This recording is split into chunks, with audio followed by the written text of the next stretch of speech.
Epic Universe is opening in just 1 month, and early previews are already rolling in with rave reviews. Some are calling rides like Monsters Unchained and Battle at the Ministry two of the greatest theme park attractions ever built.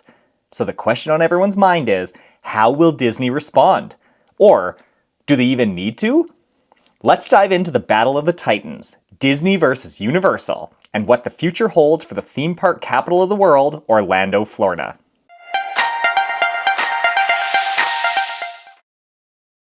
For decades, Disney was the undisputed king of the theme parks. People would travel to Orlando just for Walt Disney World. Universal?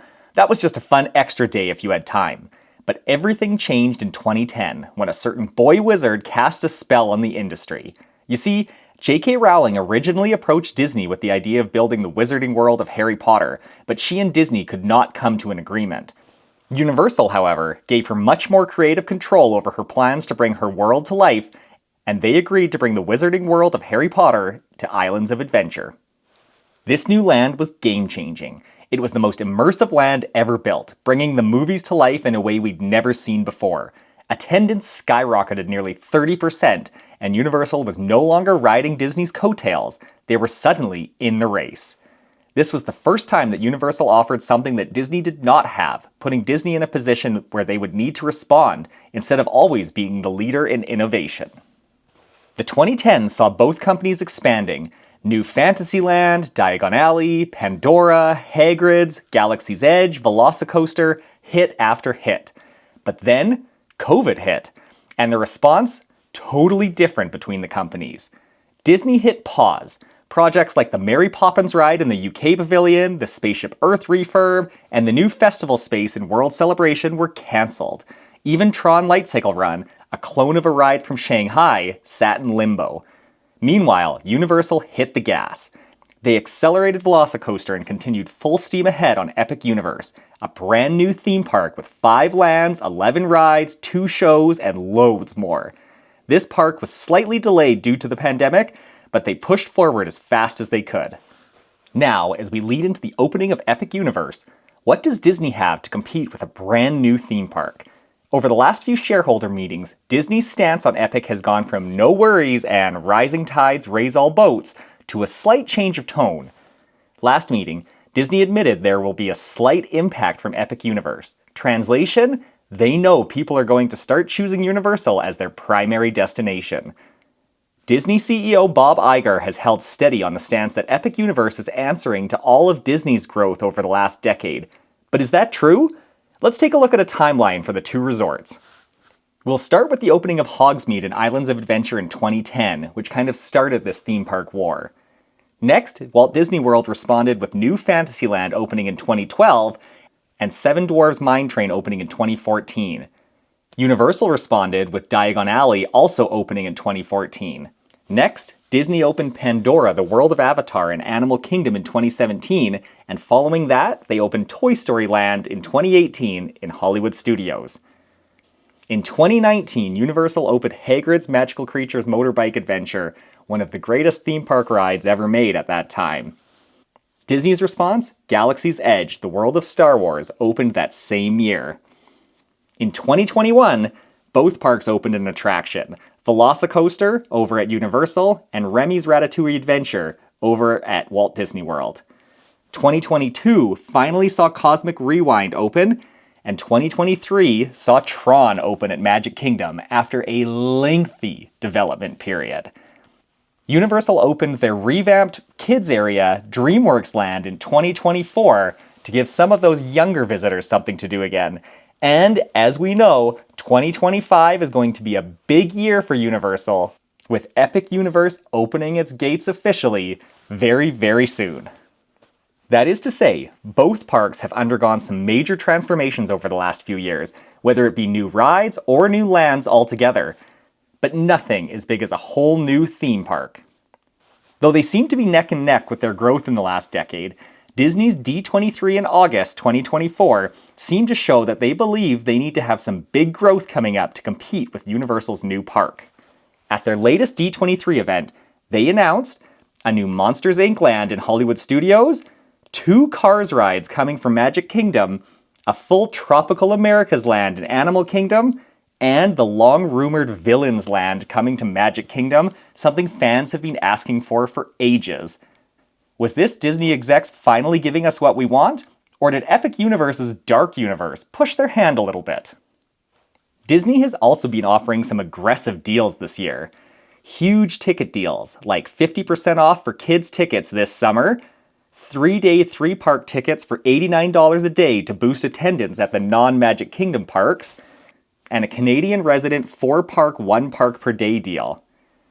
They also brought back the Disney dining plan, and they have hotel discounts, such as 40% off hotel stays for pass holders, up to 30% off hotel stays for the public, and you get a free visit to a Disney water park for hotel guests on the day they check in.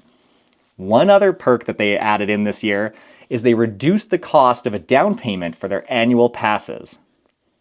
They're also doubling down on family-friendly content, something Universal usually lacks in. Disney is launching 2 new shows in Hollywood studios, a new Magic Kingdom parade, and the previously mentioned kids' ticket deal for the summer. This is not just fan service, this is strategy. Now, let's be real. Is Disney actually in danger of losing the crown? On paper, it really looks like Disney is in catch-up mode with Universal. They seem to be doing an awful lot to try to get visitors this summer and keep their attendance and revenue up for 2025.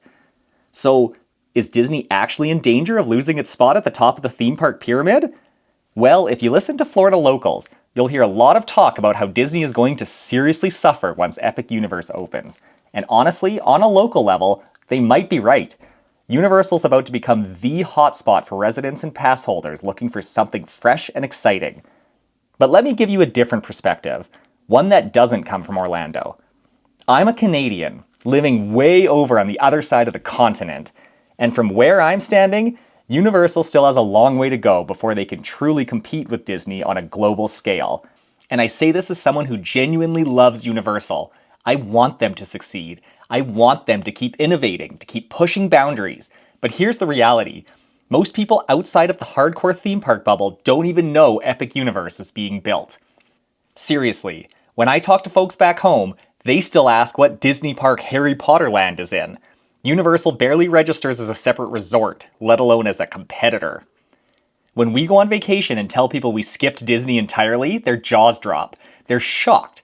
Like it never occurred to them that there's more to Orlando than the 4 Disney parks.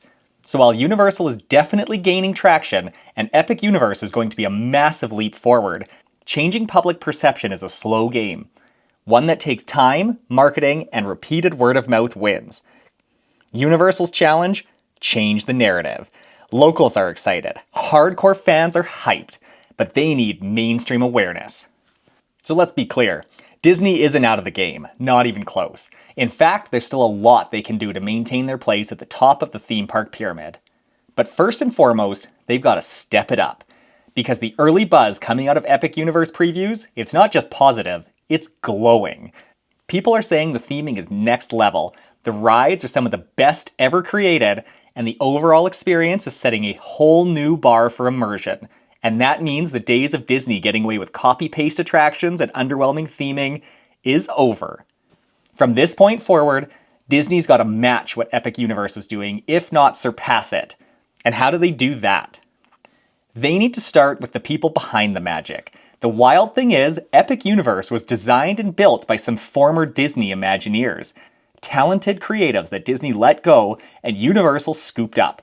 So it's not necessarily that Universal is better, they're just hiring the best people, giving them the freedom to innovate and letting them go wild. Disney needs to get back to that same creative spirit. That means hiring visionaries and, more importantly, empowering them. A big part of that will come from leadership. The Parks division needs a creative-first CEO, someone like Michael Eisner in his prime. Someone who gets that storytelling, innovation, and guest experience should lead the way, not just spreadsheets and bottom lines. And looking ahead, even the new lands Disney has announced, like the Monsters Inc. area, the Villains Land, Tropical Americas, they all need to be absolutely top tier in every way, because the second they open, guests will be comparing them directly to Epic Universe. Universal just raised the bar. Disney, it's your move, and the world is watching. As theme park fans, we are witnessing a golden age. The winners of the Disney vs. Universal war? Us. We get better parks, better rides, and unforgettable experiences, all because these giants are pushing each other to be better. So whether you're Team Mouse or Team Minion, one thing's for sure, the future of theme parks has never looked brighter. Don't forget to like, subscribe, and follow me on Instagram at Canuck Park Hopper for more deep dives into the world's greatest theme parks. Let me know, will you be visiting Epic Universe when it opens? Will you be giving up some Disney days for Universal or bypassing Walt Disney World altogether? Let me know in the comments. Thanks for watching, and until next time, we'll see you in the parks.